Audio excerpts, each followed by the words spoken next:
This is Locked On Sports Atlanta, and it's time for the Atlanta Football Party, only on Locked On Podcast Network, your team every day. Atlanta Football Party, your home for the best Atlanta Falcons football talk. It's local insight you can't get anywhere but here at Locked On. I'm your host, Tenitra Batiste. Alongside me, our Falcons analyst, Jarvis Davis, Locked On Falcons host, Aaron Freeman, and senior Falcons reporter, Tory McElhaney. Today's episode is brought to you by the all-new 2025 Nissan Armada. Stay tuned for the Armada Player of the Week later in the show. And the Atlanta Football Party is part of the Locked On Podcast Network, your team every day. So 88 prospects at Falcons Pro Day this year. Did any of them move the needle for you? We'll discuss. Thumbs up, thumbs down, or TBD on 2024. We'll continue to debate it. And it's more running it back in the secondary, but is that a good idea? We'll talk about that as well. But first, let's download on another setback in the quest to move Kirko. So Joe Flacco re-signed with the Cleveland Browns. It's a reunion, of course, for Flacco and the Browns from a couple of years ago after he was successfully entered in as not 1, 2, 3, 4, but their fifth option at QB. But hey, ultimately took him to the postseason. So can understand why they decided to go back to him. And of course, relatively cheap to re-sign him. But that said, Jarvis, and considering they still do have the number 2 pick in the draft, if they want to take a shot at a quarterback, what might that turn of events mean for the Falcons' ability to move or maybe not move on from Kirk Cousins? The Falcons might be stuck with Kirko. I mean, or comfortable with Kirko, right? You know, that's the term they've been using. So we're going to have to start using it and potentially get used to the idea that this dude might be here this year. And, you know, just from a, covering his team and looking at his team, and I know Tory is probably dreading that too, just having to ask questions because he's there. Like, you're going to have to ask questions, right? You just can't ignore that Kirk Cousins is still on this roster, right? Especially if they come to camp and what if he doesn't report?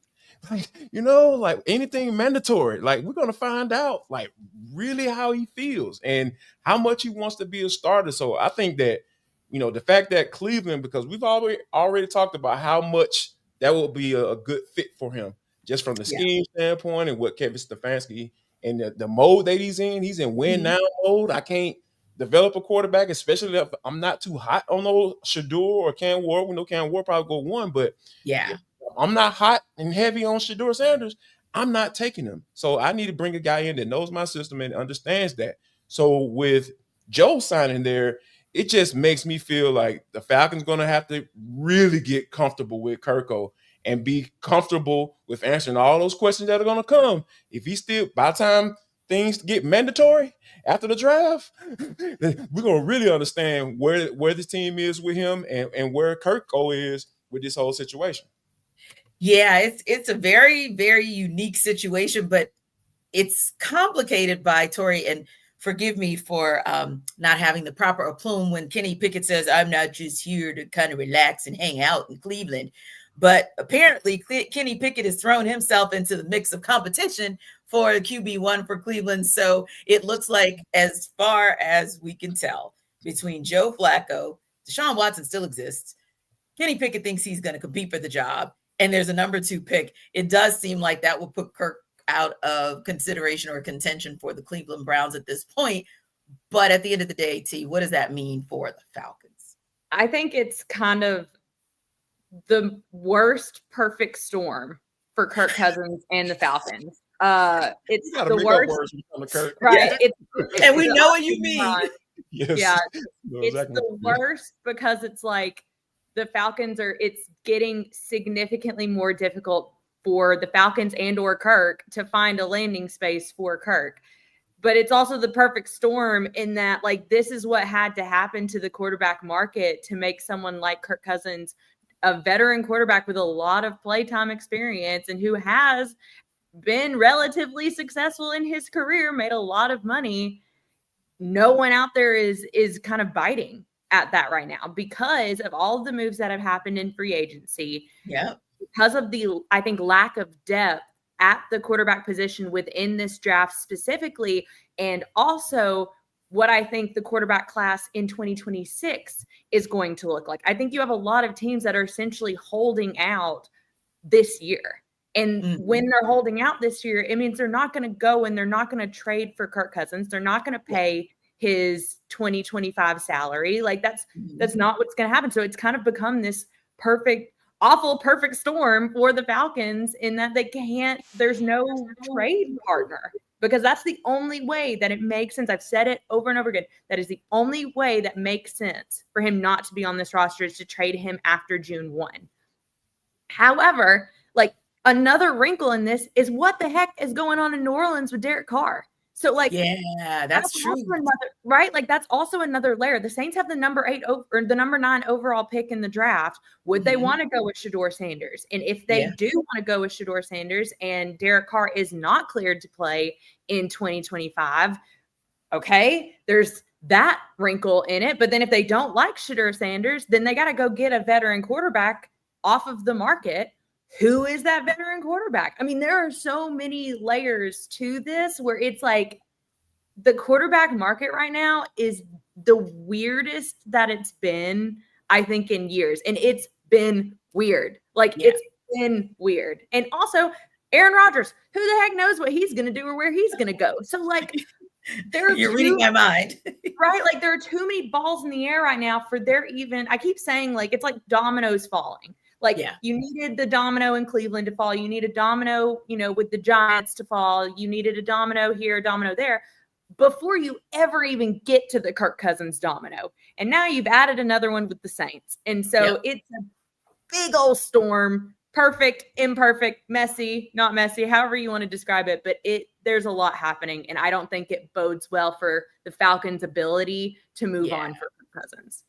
Yeah, because you're right. It was almost like back to back to back, right? Because Aaron Rodgers does the Pat McAfee show middle of last week, and everybody's like, okay, does this mean? And it was done in Pittsburgh, by the way. So that's what made the intrigue kind of like ratchet up. Like, I'm sorry, Pat McAfee did the show in Pittsburgh, and everybody was wondering if Aaron Rodgers was going to show up and make his announcement. So that was kind of that first domino of the week that was. And then, like you said, the next domino was finding out about Joe Flacco with re-signing with the Cleveland Browns. And then, Derek Carr is not certain for the New Orleans Saints, a team that obviously Terry Fontenot has strong ties to, because that's where he came from. And they don't really know, like, Shedeur Sanders. It's the weirdest thing with him too. 1 minute he's at the top of the draft, one of the first round. The next minute he's just kind of lingering in the middle of the draft. So do they go for him or won't they go for him? So yeah, Aaron, I think Tory is absolutely right. There are all these little weird dominoes that have fallen of late, as opposed to, say, at the beginning of the season, where everybody was kind of wondering, when you had those veteran quarterbacks that were available, or even like a Sam Darnold, where kind of those guys would go and how that would shift the market. All of a sudden, out of nowhere, it shifted into weirdness again. Yeah, I mean, NFL teams and their thirst for quarterbacks is always fascinating to see every offseason, right? Because, you have the draft, and last year you had 6 first-round picks, and pretty much all the guys that played showed ability that you were like, oh, this is actually pretty good. Like, that's a rare sort of thing, and I think that's driving teams to be like, let's take some swings on some of these young guys. And so I think that helped kind of slow play the veteran market at this point. Yeah. And then the other factor in that is, like, the veteran QB route has not been that lucrative for a lot of teams. The Falcons included with Kirk Cousins, the Colts with Matt Ryan, the Broncos with Russell Wilson. It's like basically like Tom Brady and Matt Stafford, like the only 2 veteran quarterbacks in the last 5 years that have changed teams. And people were like, that worked out for us. It's been a lot of misses, Derek Carr included in that. And so I think that's also played a factor in why the Kirk Cousins trade market hasn't been nearly as robust, because basically teams will be like, well, we will climb all over ourselves to get that up and coming 22 and 23-year-old quarterback that we believe we can hitch our wagon to and be our franchise quarterback. The 36-year-old guy, like, well, we're not that interested in that guy at this stage. And the Falcons were, I think, kind of the last team to really make a big bet on that type of quarterback. And so now they're kind of stuck with Kirk Cousins, and we'll see if they can unload him at some point this summer, but it does not look particularly promising at this point in time. And so, I feel like we're, in a couple of years, we could be talking about like, yeah, that Kirk Cousins deal that he signed with Atlanta was like the last hurrah of teams willing to bet on some of these older veterans at the later stage of their career to sort of raise the floor, and it'll just be kind of a footnote in history. And we'll just, we'll still be talking about Kirk Cousins in 2 or 3 years, but it is what it is at this point. But, I think the veteran quarterback market is always a fascinating thing to sort of watch year to year, because the NFL is such a copycat league, and we get sort of like wild swings back and forth where, again, like 3 years ago, everybody was like, we got to get ourselves a Tom Brady, and everybody was trading for all these veteran quarterbacks, and none of them worked out. And so now it's like, well, we're never doing that again. And so that's kind of where the Falcons find themselves in. And it's, as Tory said, an awful perfect storm. The timing couldn't be worse.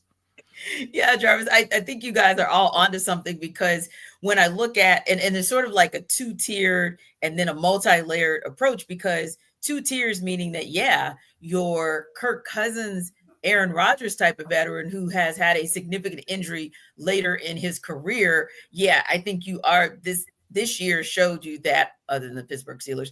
Everybody else is saying, yeah, thanks, but no thanks. I think we're good on the major injury coming to the veteran, and then we're going to take a shot on him. But you've got kind of that middle level, if you will, that is more of like a Sam Darnold, or dare I say a Justin Fields, meaning they're not rookies, they're not in their second year, if you will, but they may be on their second or third team waiting for that shot. Now, Sam Darnold obviously showed himself in Minnesota, but I think that level is going to be kind of intriguing to see where you go. And the reason I kind of bring that up, Jarvis, is because the question always then bodes, okay, let's fast forward to June 1st. And let's say that some team had an unfortunate situation where their QB went down, he's done for the season, opens the floodgates up for the Falcons. Then it always makes me go back to, okay, then where do you go for maybe that early veteran, that young veteran, if you will, to still come in and back up a Michael Penix Jr.? I mean, I look at it from the standpoint of, you're gonna have to find one of those old guys that's been around the league forever, and that's willing to collect the check, essentially, because that's what you signing him for. You're signing him for his veteran experience, and you're signing him not to play. I know that sounds weird as crap, but you don't sign a backup quarterback expecting your starter to get hurt. You just don't do that. So you just sign him for insurance purposes, and hopefully can help that guy get along.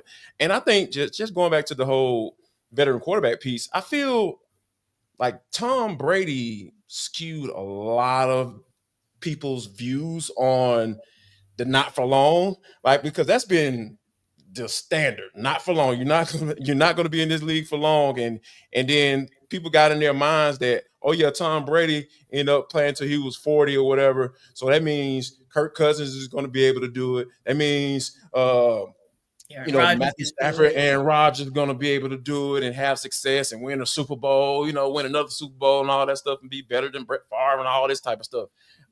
You can't, as much as it pains to me to say this, Tom Brady is the GOAT, man. He can't be the standard. He's the exception, right? He's the exception to the rule, So, and I think that, these type of situations with the Falcons, I hate the Falcons have to be the bad precedent, folks, for people to understand it, and said it. It seems like they're always doing that type of stuff. But anyway, I feel that's what it takes, things like this in order for, like Free said, to bring people back down to reality, man. Like, I don't care how much the quarterbacks are protected. You're talking about 20 years worth of hits, or 15 to 20 years worth of being hit when you were allowed to be hit as a quarterback. No, that don't work like that. And you talking about extreme production? No, it doesn't work like that. So yeah, I think that it's good that this happens from a league standpoint, because I just thought that people were just looking at quarterbacks and just putting them in a whole different pantheon. No, they're still football players. They still take hits. They're protected more, sure, but they still take hits. And you can't expect those guys to continue to perform at a high level as they get into their late 30s and early 40s. That's ridiculous in my point. Yeah, because you're right. Other than Tom Brady, we would have to look back really, really far to see Rich Gannon. Yeah, I was just about You to know? say, like, you would literally have to go back as far as like a starter, because you could say Yeah. Nick Foles, but Nick Foles wasn't like a perennial starter, if you will. But to go back and look for like a perennial starter that late in his career actually came through and paid big dividends, whether that's getting you to a Super Bowl, winning it, conference championship or whatever, you would have to dig really, really deep into the pantheons of the NFL to find that. But again, like you said, it's a copycat league, so we all kind of know. But I think Tory has said it as well. We've kind of reiterated it across time. Well, probably got about a month and a half, i.e. June 1st, probably got about a month and a half before we can potentially even revisit this, because that might be sort of your next mile marker or your next line in the sand to see if there's any potential movement, unless something miraculously happens between now and a week and a half from now. Well, it's the NFL, so okay, well, that could happen. Anyway, 88 prospects at Falcons Pro Day this year. Did any of them move the needle for you? We'll discuss when we take it under further review.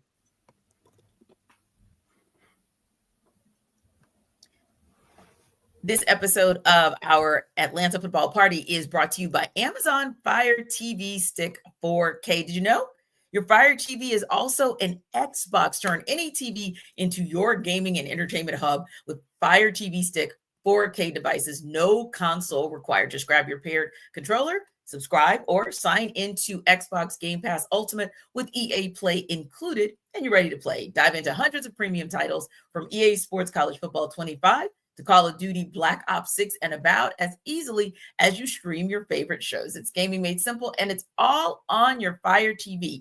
Now, you can play high-quality Xbox games at a fraction of the cost of a console. So if you already have a console, a Fire TV Stick 4K device is more affordable and easier to travel with, allowing you to take your or your kids' games whenever you plug in. And with 4K streaming, watch more than 1.5 million movies and TV episodes from your favorite subscribe services like Netflix, Prime Video, Disney Plus, Max, and more. And with Wi-Fi 6, 6E, and auto low latency mode, advanced technology, Fire TV Stick 4K delivers smoother, more responsive gameplay with lightning fast speeds you need to stay competitive. And hey, I'm not necessarily a gaming person, but I will tell you, having a Fire Stick as well as Amazon Fire TVs all over the house, it really is a game changer. So head to Amazon.com/Fire TV Locked On to get started. Xbox Game Pass Ultimate subscription and compatible controller required. Available on select devices, including Fire TV Stick 4K 2nd Gen, Fire TV Stick 4K Max 1st and 2nd Gen,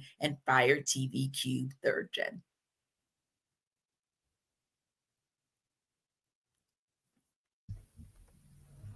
So, Tory, the Falcons hosted a local pro day Friday with 88 prospects for the draft in attendance, which was up from last year's group of 59. This year's group included 35 offensive, 45 defensive, and 8 special teams prospects. So for you, did the fact they went defensive heavy, put that in air quotes, maybe give you any more tea leaves, again, air quotes, about which or how they might approach the draft, especially the top of the draft? I mean, no, because all I'm doing in every mock draft that I'm not drafting a single offensive player to them until at least the 4th, 5th, 6th, literally day 3. I'm not giving them an offensive player until day 3. And that's a big if. So for me, the fact that the breakdown was what it was, I was like, yep, that makes total and complete sense. I have no qualms with it. Honestly, if you wanted to invite 88 defensive players, I would have been like, cool, do that. But I think what was more interesting about the list overall was how many potential first round picks were there and or like early second round picks. I think sometimes with like local pro days, you're getting more of these guys who could be like undrafted free agents. You're not really getting kind of the top prospects in the draft. You're getting guys who are more of these day 3 picks or even guys that you're signing off the street. But the group that was represented from Georgia specifically, and South Carolina and Clemson, like I felt like the talent of the group that was there, whether or not they worked out or not, or like what the deal was, but the fact that they had such a large contingency of 1st and 2nd round potential picks there, I thought was pretty cool. And I thought that was a bit different than something that we've seen up to this point. Yeah, and that's interesting because I was going to ask you that same question, Tori. Sort of what encouraged you from the players that you saw that the Falcons brought in, and like you said, so many guys that could be drafted in the top or are at the top of the conversation, or like a Trevor Etienne, a Dylan Fairchild, are coming right there from Athens. So yeah, I think that might be something where you're not looking so much at the quantity, but maybe you are looking at the quality, because the split, for all intents and purposes, it was a little defensive heavy, but it was still fairly even. But if you start digging down into the quality of those players that showed up in Athens, then yeah, absolutely, that could be something encouraging. What about for you, Aaron? Did the fact that the Falcons went defensive heavy give you any more tea leaves, especially the top of the draft, or similar to what Tori said, were there attendees who encouraged you as far as seeing players you might be interested in seeing the Falcons draft? Yeah, I'll say ditto to everything Tori said. Offensive players. What? We don't need no stinking offensive players. Like, get out of here with that nonsense. So, like, yeah. So the fact that the Falcons went defensive heavy on their local pro day, I think helps. How much of that is just, hey, Georgia's really good at producing defensive players because they're bigger, faster, stronger, or whatever. Down in Georgia. So. I think that's also a factor in it. But yeah, I think sort of what Tori said, particularly being able to get guys like Jalen Walker or Malachi Starks from Georgia at the local pro day. Usually you don't get those sort of top 15 first round caliber guys at the local pro day, as Tori said. Michael Williams wasn't there. Probably because he's out there doing other visits that are a little bit more important than just basically hanging out with all the people that he went to high school with at the local pro day. And so like that's probably what it is for a lot of these guys. It's like, hey, it's like a mini class reunion. Like, you remember when we were all playing against each other 3 to 5 years ago in high school? It's a party. So like, yeah, that's kind of what it's there for. But yeah, I think the fact that those two guys, Walker and Starks, weren't doing their top 30 visits elsewhere and made time to come down to the Falcons local pro day, just to make an appearance, just do a nice little lap around the practice field and then peace out. That to me was one of the things that stood out to me. Yeah, I think you guys are on to something. And although, Jarvis, I know you don't really want to talk about the other side of the ball, when we look at the fact that there were so many Georgia players there, like Xavier Truss and Dom Lovett, although we're not looking at them as maybe top rounders, it's just more to the conversation of, hey, there were more quality Georgia players who could still maybe be in some of the consideration, if you will, not for the first round or second round by any stretch of the imagination, but maybe you're just encouraged more so by the fact that there was a healthy Georgia contingent there, but also a healthy contingent of guys who truly are top round prospects. Yeah, absolutely. And I think the Georgia piece is interesting to me because it seemed like, the Falcons always kind of skew towards the guys that aren't necessarily top end guys. Mm-hmm. And I'm gonna tell y'all this. I'm gonna say it right now. What is it? April 14th is my father's birthday. Happy birthday, Dad. You know what I'm saying? Go and shout out to you. Birthday, sir. You know what I'm saying? You created all this, so it's his fault. If y'all have issues with me, so, darn you, sir. But I really feel like Chaz Chambliss might look all right in the Falcons uniform. I wouldn't be surprised they kind of skew towards him. But the player that from Georgia that really stands out to me, though, in all seriousness, like, we understand that Newsel doesn't have a contract, right? He hasn't signed a contract yet, right? So Jarrett Wilson is a guy that, hey man, the man can move a little bit. You know what I'm saying? Got some girth on him. He can be an anchor for an offensive line, but I don't necessarily think that he can be that in year one because he doesn't have that much experience, right? So if the Falcons are having all these Georgia guys come in here, hey, how about a Jarrett Wilson coming in here mid-round pick if you're able to pick up an extra one, right? And take a chance on a guy like that. And that be his Brian Newsel's competition. Because like I said, you got to have competition. I'm not into this, hey, you've been here with us for 3 years. We're going to this is your spot now, and you have to take it on and do that. Nah, I don't believe in that. I don't believe in that at all. I love how they handled the whole Clark Phillips situation. Hey, we're going to move you inside. This is where you are. Oh, yeah, D, come on back, man. You know what I'm saying? Like, We understand you had a little issue last year, but come on back, compete with Clark, and hey, the best man going to win, and more than likely it's going to be the guy that they drafted. So yeah, but I like the competition. So if they're bringing Jarrett Wilson in for that reason, I think that's the guy to kind of keep an eye on. And like you said, it's pretty cool to see the guys like the top end guy, like y'all mentioned. I really feel like that says something, and the Falcons might know something that we don't know. What if Jalen Walker falls to them at 15? It can happen. It's the draft. We don't know what's going to happen. This whole Derek Carr situation, that was so random. Very intriguing. And so random, right?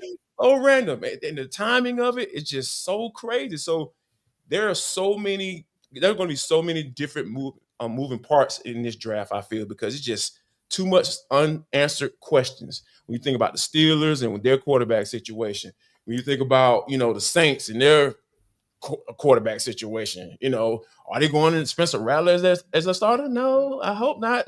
I hope Kellen Moore is much smarter than that, right? So the fighting Spencer Rattlers is what I'm going to call this thing. Yeah, the fighting Spencer Rattlers. Like I would love to see it. You count 2 wins for the Falcons next year. If that's the case, Aaron don't look like that, man. Hey, he doesn't like counting the wins like that. It's April, bro. It's April for a second there, and I was like, Aaron, steer out of that. Losing to Spencer Rattler, that's just not possible. Let's get back into a positive moment. So, right, exactly. He's in a dark place for a second. Well, speaking of what you said, Jarvis, about the fact that it was encouraging to have Jarrett Wilson there, although he is at the top of the prospects for centers in this upcoming draft versus, say, Ja'Kai Clark. They did invite Ja'Kai Clark from SMU to come. He's a little bit more a middler as far as draft prospects at the center position, but ultimately the competition piece that you mentioned could bode well if they decide to go in that direction. So really good to just, even if it just makes Ryan Newsel think like, oh, they actually brought some centers in there to kind of work out with them for pro day. It's just the thought about competition and just kind of raising the standard. Now, speaking of raising the standard and kind of burning questions in your mind of how the Falcons might do that, NFL.com dropped a burning question for each NFC team before round 1 of the draft begins. Now, for the Falcons, they said, what are they going to do with Kirk Cousins? Now, I think that's the number 2 burning question behind, will the Falcons go pass rusher in the first round? But for you, let's say, regardless of what the order was of those questions, whether you think Kirko is the first question, pass rush is the second, or vice versa, Tori, what's your third burning question heading into the draft? I think it is going to be where the Falcons move around in the draft. I am very much, I've said this multiple times. Anyone who's listened to me on anything written or voice or otherwise knows I'm a big proponent of getting a 3rd round pick back. I'm a big proponent of getting a 4th round pick, 5th round pick, maybe even getting higher up in the 2nd, dropping down in the 1st. I want to move all over that draft board and accrue as many bodies as I can that can come in. And honestly, they need a few starters. They need a handful of starters. And I think that it bodes well for the Falcons that the group of defensive players specifically, it's so deep. And a lot of draft analysts and experts are saying is that your top 100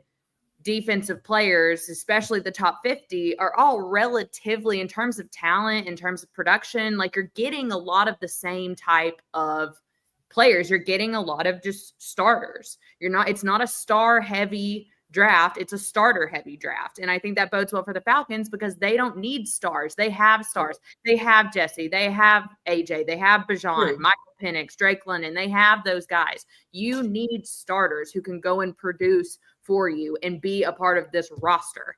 And I think that that's where I sit with the Falcons is do what you got to do, move around the board in order to be able to do that specifically for your defense. So I think that's the biggest question for me, as much as it is, what happens with Kirk Cousins is going to continue to be the question. That's not going to end because of what I think happens in the draft, unless Kirk Cousins is a part of a trade package. But then that goes back to my question is, how did the Falcons move around the board? That's the question. And that's the one that I think everything stems off of. for me. Yeah, for me, the whole Kirk Cousins of it all, I believe Tory coined that term. Yes.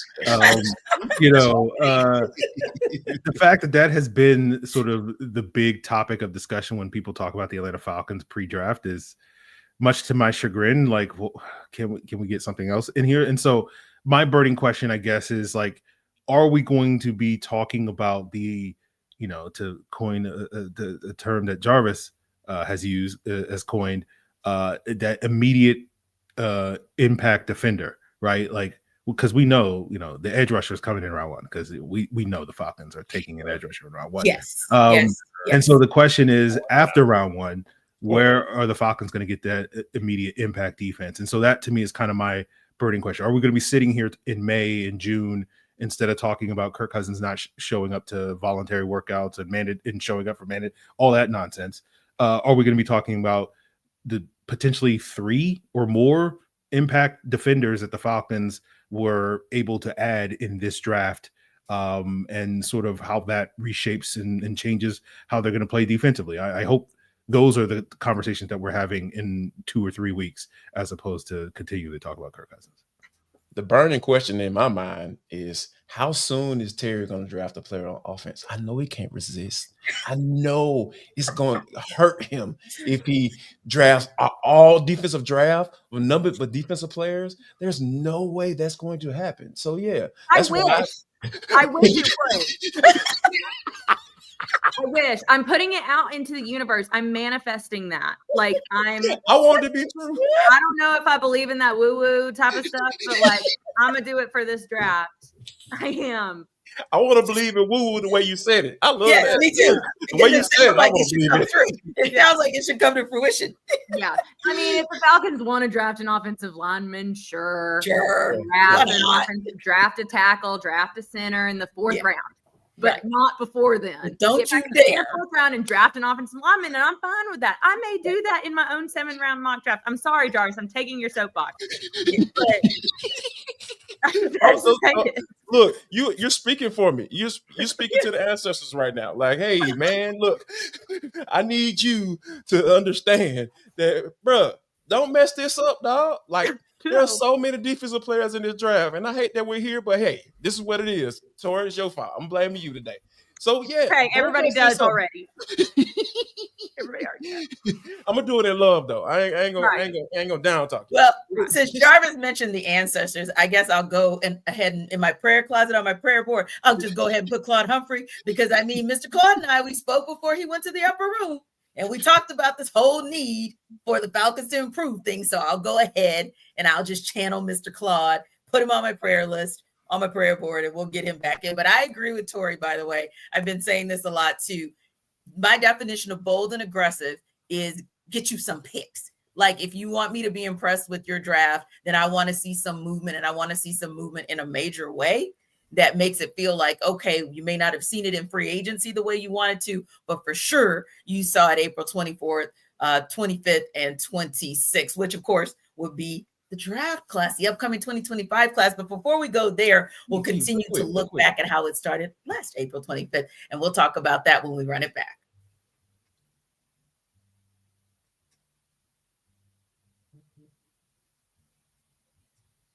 So Aaron, as we get set for the 2025 draft, of course, we've been talking about going down memory lane, kind of looking back at last year's class, pick by pick. And of course, we got through exactly one pick last week, Michael Penix Jr., but for good reason. It took that whole conversation to talk about him, because that turned out to be a very good look. But what about the rest of the class? So let's start with Ruke Orhorhoro, 2nd round pick at 35 out of Clemson. And answer me this. What did you think when the Falcons drafted Ruke? What did you think at the end of the season about Ruke? What do you expect out of him this season?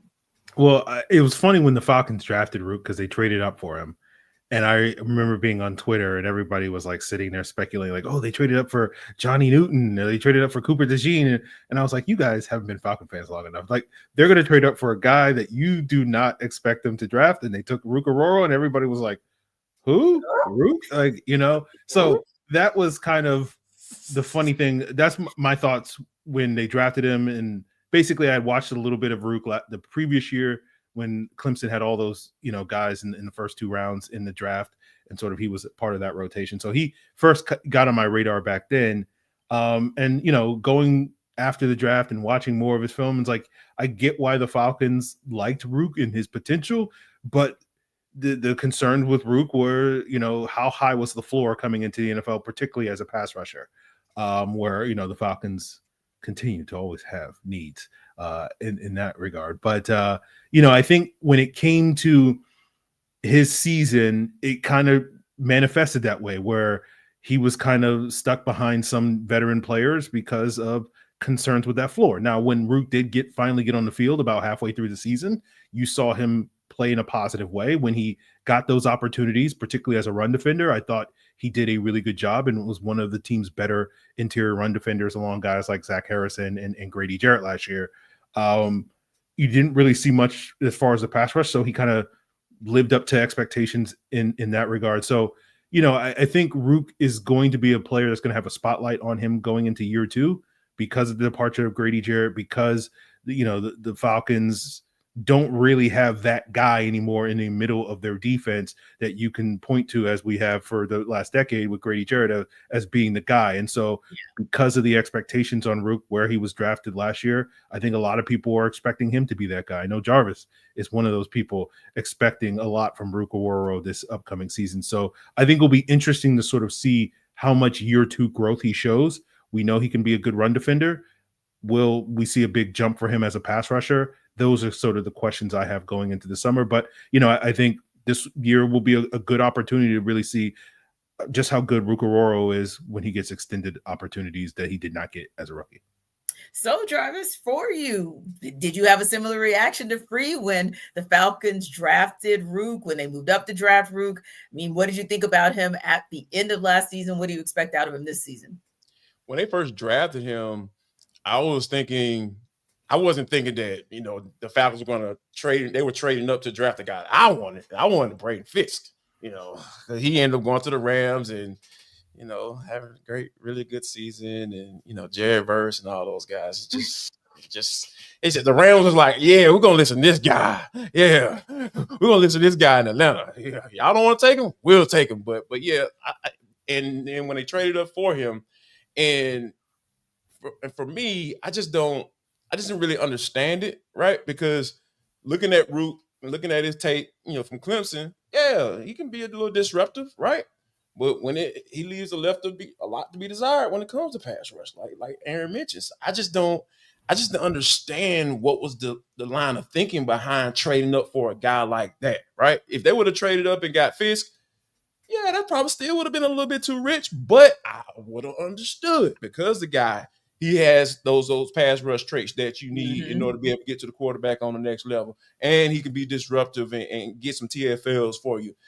But moving towards like when he got to the season and, preseason, saw some decent things from him. I'm like, okay, I get it. I understand. Like, you're doing some good things out there. And the one thing about that I always appreciate from defensive linemen is specifically on rundowns, how active, how often are they using their hands, right? Like once they engage, once they come off and fire off and engage the offensive lineman, are they using their hands to get off block? Because that was a big issue for the Falcons last year. Like a lot of times, those guys just send up that tussle. Like, no, man, get off the block. Where your gap? Where your responsibilities are? You're supposed to be right there ready to make a tackle, not doggone tussling with somebody, because guess what? They're getting up to that next level because those running backs are hitting the holes and they're gone. So for me to kind of look at Ruke and being able to do that in year 1, I would have felt a little encouraged, at the end of the season. But now with them cutting Grady instead of David Onyemata, because I thought they were going to cut David Onyemata because you're going to save about $8 million. But Falcons said, no, I need a little bit more than that. So they cut the man. They cut the guy that teams are circling on those weeks leading up to playing against the Falcons. They don't have that anymore, like Free said. So now the pressure's on. You got to perform now. And I think that hopefully he'll be that guy to cement himself as a starter, right? Going up against whoever, and he'll be able to perform this year. Yeah, and for you, Tory, just looking back at the draft pick for Ruke and just kind of thinking, oh, okay, what were your thoughts right then? What were your thoughts as you saw him, especially progress towards the end of the season? And now that there is, as Jarvis likes to say, some healthy competition there, what are your expectations for Ruke for this season? I think initially it was kind of the writing on the wall of Grady Jarrett getting older and the repercussions of that injury in 23 and kind of the Falcons' need to think about the days when Grady Jarrett would not be on the roster any longer. And I think that I understood the thought process behind it. I think that now that all of the dust has settled and you saw like moments with Ruke in 2024 and you could kind of see the reasoning why, and you kind of feel that he's a good personality. He's a good locker room guy. He's such a likable human being just in general. But on the field, it's like, can he provide, to Jarvis's point, to Free's point, like, can he provide essentially what the Falcons ultimately need him to as a second-round draft pick that they moved up in the draft to get, especially considering that you do not have Grady Jarrett anchoring that defensive line anymore. I actually think that they've put a lot of their eggs in the Ruke Orhorhoro basket, and that's a tough place to be for someone like Ruke Orhorhoro, who now takes over for Grady Jarrett. And he's always going to have that comparison on his back that he is carrying. Well, Grady Jarrett did this. Grady Jarrett was a 5th-round pick coming from Clemson. Grady Jarrett is not a 2nd-round pick. And he did this, and this with a lot less than this, and this. Like, I feel that the position that Ruke Orhorhoro is in is a pretty tough position to be in for an individual player that still needs to develop, that we didn't really see a whole lot of because of injury or otherwise last year. So I'm worried about his trajectory and what we could see from him in 2025. And I worry that it's going to be one of those situations where if he does not perform in year 2 to the level that maybe the Falcons need him to, or that he wants to, that it's going to completely turn the fan base off of him. Yeah. And I think that's unfair. And if there's nothing about this business that's fair, I think we all understand that. But there is a part of me that's like, the position that Ruke Orhorhoro is in is, I think, one of the hardest positions outside of Michael Penix. It is one of the hardest positions that anybody on this 53-man roster will be in, because of the expectations that I feel like has to be put on him, that the Falcons as an organization have put on him. And I mean, it's a lot to live up to. And if you don't live up to, how does that hurt or bring a detriment to his overall development? I think it's a question that has to be asked. And I think it's a fair question. And you bring so many other layers to it, because he is going into just his 2nd year, and just the youth alone, right? You're still trying to pick up from last year because you didn't play all 17 games. So you're still trying to pick up some of the things. I like to call it sort of your pseudo second rookie season, if you will. So you've got that piece, and then you've got actually replacing not just the legend on the field, but off the field as well. And then you have to physically perform at the level that the legend was performing at before the legend went down with a season-ending injury. So yeah, there are all eyes on you, coupled with the fact that everything, so much attention, so much energy is kind of predicated on what's going to happen in the defensive front for this Falcons team, and who's going to be the guy that's going to be the game changer, the game wrecker, not just the draft pick, but you're looking at all those guys up front. Because remember, we're still kind of in a space of the verdict being out. As we look at Zach Robinson, we're still wondering, are we ever going to see TQ kind of be TQ? So there are so many kind of factors there, as you mentioned, Tori, but I think, maybe the most attention, the most spotlight, if you will, is probably going to be on Ruke Orhorhoro and what the expectation will be for him to be able to do for this defense. Now, when we think about this defense, right, we think about the fact that there's the back end of the defense and what's going to happen with that back end. Well, the Falcons have done a lot of running it back on the back end, but is that a good look? We'll talk about that on the other side. This episode of the Atlanta Football Party is brought to you by Nissan. So the Armada Player of the Week is also brought to you by our friends at Nissan and the all-new 2025 Nissan Armada. Each week, we're taking a look at our draft prospects to pick one guy that stands apart, the guy we believe showcased the strength and power needed to push the Atlanta Falcons team forward as we look ahead to next season. So this week's Armada and clear-cut player of the week is none other than Mike Green. The reason I chose Mike Green is because, well, the whole team for the Atlanta Football Party on the Monday edition chose Mike Green as that guy that they are encouraged by. We're hopeful for that the Falcons might go with the edge rusher out of Marshall University. So when you think about why, well, think about the Armada. Heavy duty, rugged, conquers the road with capability and competence, dream big, and you go big. That's what the Armada is about, and that's what you're hoping for in the Falcons' first pick in the 2025 draft. Heavy duty, yeah, I go with that with Mike Green. Rugged, you got to be if you're leading all FBS players in sacks in 2024. And certainly he's arrived and conquered. And hey, we're all dreaming big and going big because at the end of the day, this entire football party is looking for the Falcons to go big with a pass rusher. And we're dreaming that they actually will. So when it comes to the Nissan Armada, they say go forth and conquer. And that's exactly what Mike Green can do. It's clear that our player of the week is out here ready to conquer the road ahead with confidence, just like you can in the all-new Nissan Armada or any of the other outstanding vehicles. Take the Nissan Armada, Rogue, or Pathfinder and go find your next big adventure. Shop NissanUSA.com.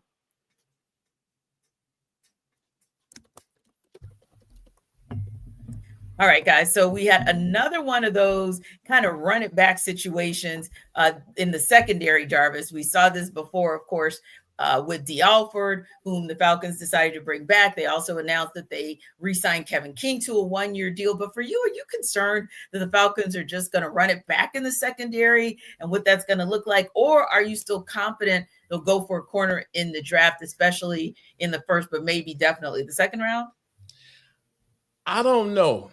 To be honest with you, because here's why. I think that the Falcons may be banking on common sense defense, common sense adjustments, right? Because we saw, Raheem Morris step in with Jimmy Lake last year after the bye week and said, hey, man, we need to do these things. Down and distance makes all the sense in the world when you're talking about where your DBs are and where the team needs to go to.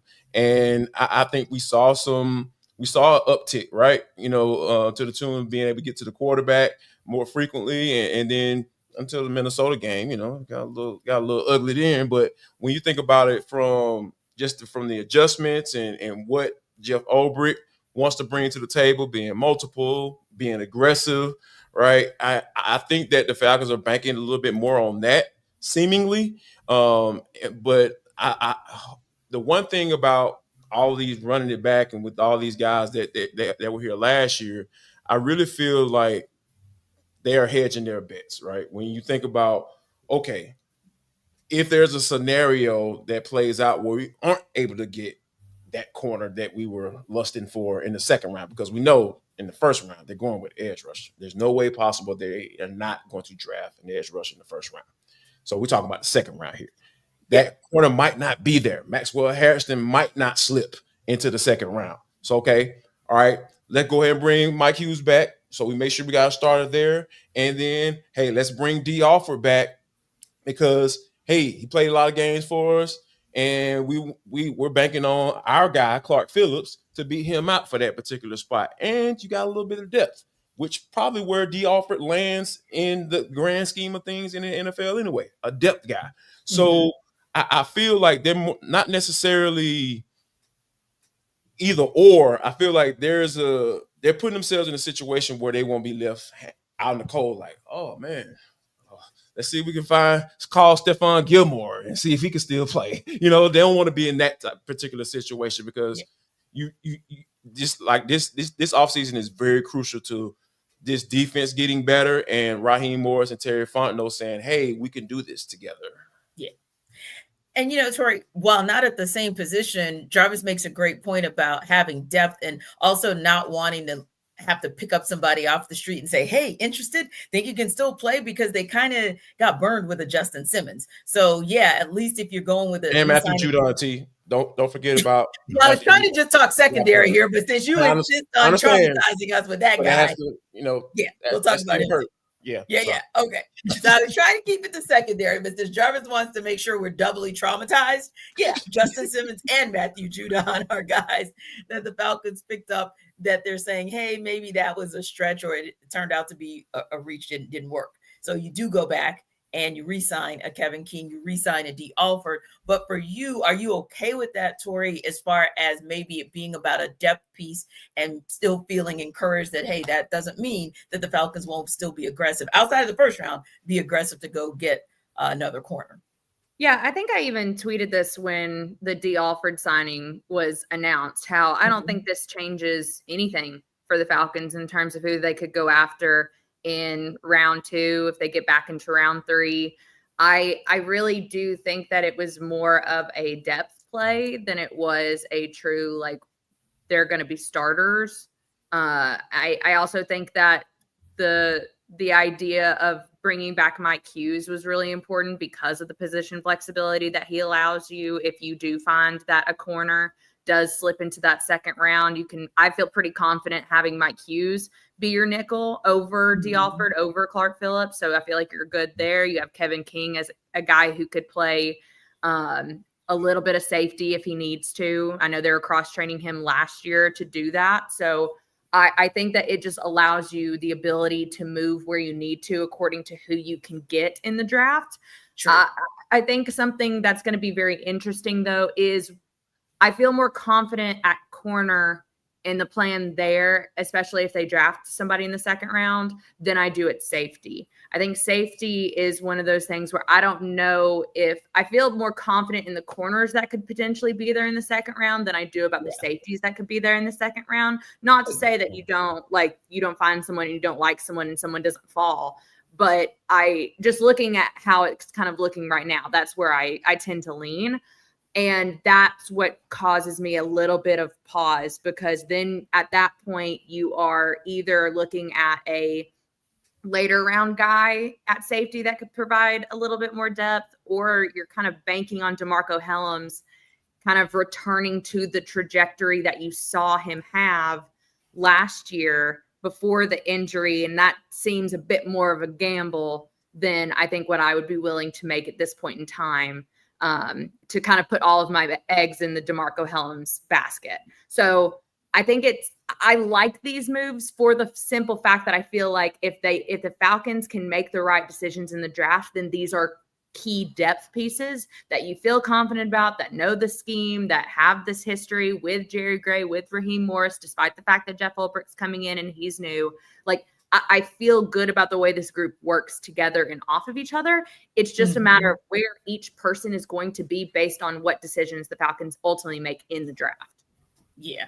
And Aaron, I think that Tory makes a great point about, and Jarvis as well, about just the depth piece, right? And also even bringing in DeMarco Hellams, because his injury history, not just with the Falcons, but overall, makes it a little bit iffy on whether or not you're going to be able to see that contribution, sort of those shades of greatness that we saw, whether or not you'll be able to see that on a consistent basis. So for you, is it also about depth, bringing back a Kevin King and even, of course, a D. Alford as well? And do you feel like that it's more about depth, and that they're still going to, the Falcons ultimately look for getting that corner maybe in that second round?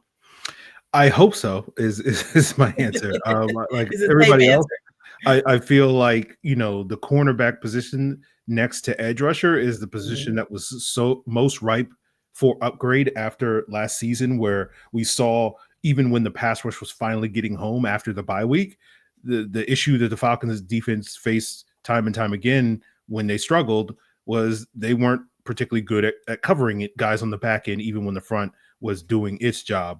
And so if you're looking to improve this defense the most, you're probably looking at making that upgrade up front so that they can get more pressure on the quarterback, and so that we just aren't looking at 5 games of good production from the pass rush, and hopefully we'll get 15 games. But miracles do happen even in Atlanta. And then you're looking at the secondary in terms of just your ability to match up. That pretty much any time last year where the Falcons faced an offense that had two or more good receivers, they gave up 30 or more points in pretty much all of those games, whether it was Tampa Bay, Seattle, Minnesota, etc.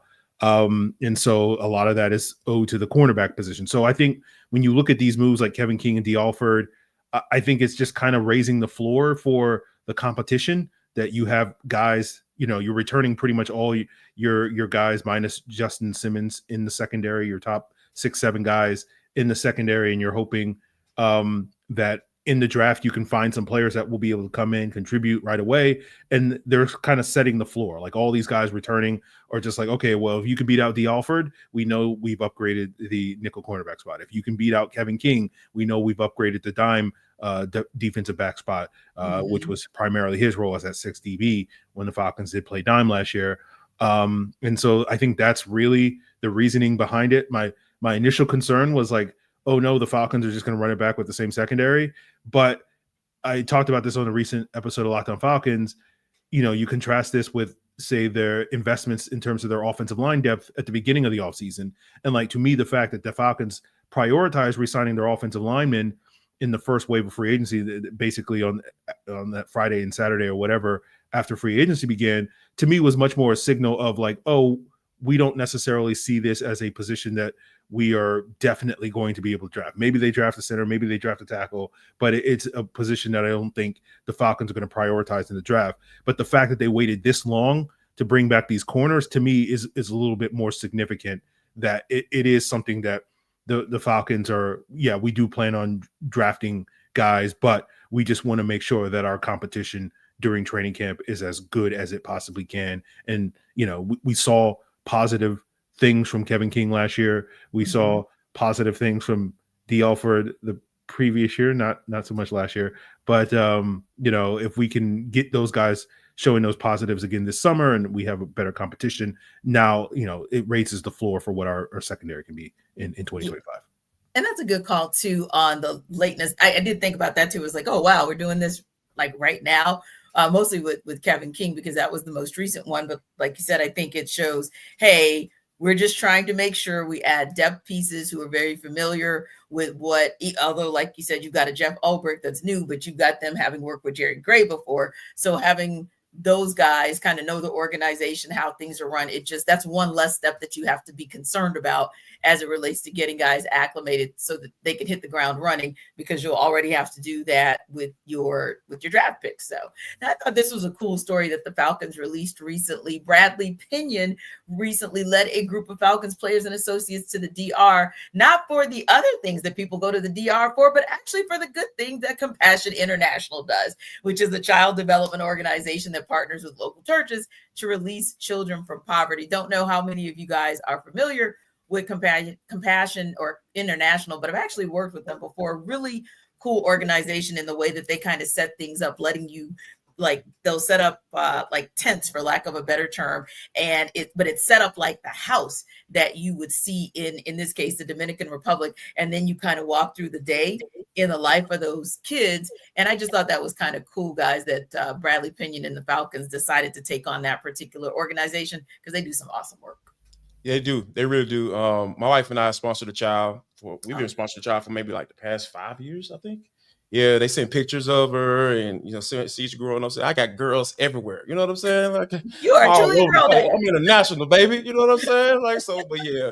But in all seriousness, they are an excellent organization. And like I said, for them to be doing what they're doing and getting those children paired up with people that can pour into them and invest in them, in their lives, and see them kind of just grow like that, to see them grow like that and be able to benefit from that seed that you're planting in them. It's absolutely awesome. So yeah, shout out to Bradley Pinion, man, because Lord knows 24 to 28-year-olds going to DR, like their minds are something totally, totally different. But yeah, shout out to y'all, my man.